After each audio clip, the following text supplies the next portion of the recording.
Hello, good morning বন্ধুরা, welcome back to চুমকিজ adventure. আজকে তোমাদের সাথে শেয়ার করতে এসেছি একদম একটা ঘরোয়া সিম্পল রেসিপি, আলু বেগুন দিয়ে বাটা মাছের ঝাল। প্রথমে মাছটার মধ্যে হলুদ আর নুন দিয়ে ভালো করে মাছটাকে ম্যারিনেট করে নিতে হবে। তারপর একটা প্যানের মধ্যে তেল গরম করে নিয়ে মাছটাকে ভালো করে লাল লাল করে ভেজে তুলে রাখতে হবে। ওই একই মাছ ভাজার তেলে পিস পিস করে কেটে রাখা বেগুনগুলোকে অল্প নুন দিয়ে ভেজে তুলে রাখতে হবে। প্যানের মধ্যে আরো একটু তেল দিয়ে লম্বা লম্বা করে কেটে রাখা আলুগুলোর মধ্যে হলুদ নুন দিয়ে ভালো করে ভেজে নিতে হবে। ঢাকা দিয়ে আলুটাকে ভেজে নেব, আলুটা যতক্ষণ না 70% কুক হয়ে যাচ্ছে। তারপর ভেজে রাখা আলুগুলোকে তুলে রাখবো।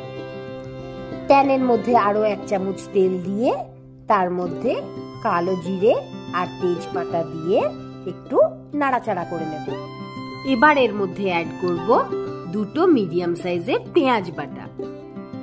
পেঁয়াজটা একটু ভাজা ভাজা হয়ে এলে, পেঁয়াজের কাঁচা গন্ধটা চলে গেলে এর মধ্যে অ্যাড করব নুন, হলুদ আর কাশ্মীরি রেড মির্চ পাউডার। মশলাটা ভালো করে কষানো হয়ে গেলে, মশলা থেকে তেল ছেড়ে এলে এর মধ্যে অ্যাড করব 2 মিডিয়াম সাইজের টমেটো পিউরি। টমেটোটাও পেঁয়াজের সঙ্গে ভালো করে কষানো হয়ে গেলে এর মধ্যে অ্যাড করব আগে থেকে বেটে রাখা আদা, রসুন, ধনেপাতা আর কাঁচা লঙ্কা। সব মশলা ভালো করে কষানো হয়ে গেলে এর মধ্যে দিয়ে দেব সামান্য পরিমাণের জল। ভালো করে সবকিছুকে আবার কষে নেব। মশলা একদম ভালো করে কষানো হয়ে গেছে। এবার এর মধ্যে অ্যাড করলাম পরিমাণ মতো জল।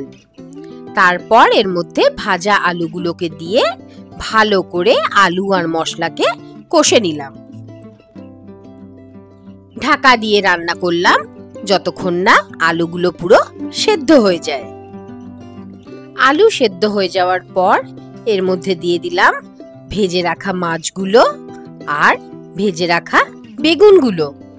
সব কিছুকে ভালো করে মিশিয়ে নিয়ে ঢাকা দিয়ে রান্না করলাম যতক্ষণ না ঝোলটা গামাখো হয়ে এলো। ঝোল একেবারে গামাখো হয়ে গেছে। নামাবার আগে ধনেপাতা কুচি দিয়ে নামিয়ে নিলেই একেবারে রেডি হয়ে গেছে ঘরোয়া পদ্ধতিতে আলু বেগুন দিয়ে বাটা মাছের ঝাল। ভিডিওটা কেমন লাগলো অবশ্যই জানিও।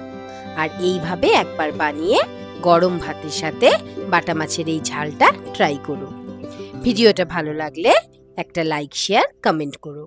আর হ্যাঁ, সাবস্ক্রাইব আর বেল আইকনটা প্রেস করতে ভুলো না কিন্তু। Till then, tata.